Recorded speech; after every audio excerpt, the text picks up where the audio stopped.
I'm the Vice President of Aerospace here at GCU. Right now, we're working on a flight simulator, so we got an actual Cessna airframe donated to us. And what we're trying to do with that is that we're not trying to make it fully legal like an FDA-approved flight simulator, but we're also not trying to make it a full video game. We're trying to meet that somewhere in the middle, so that way it could be fun, but also realistic.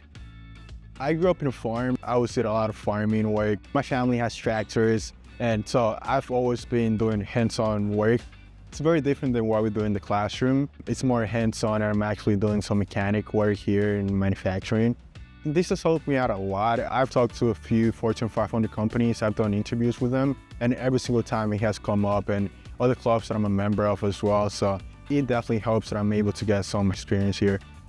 My whole experience at GCU has been great. I got a great group of friends. I got a great group of engineering guys that I'm also friends with. The professors are great too. I've had some great relationship with my professors. I go to office hours and I've gotten to know them pretty well. School can be a lot as an engineer, but I feel like with the things that GCU offers, with the clubs and everything else, it's great.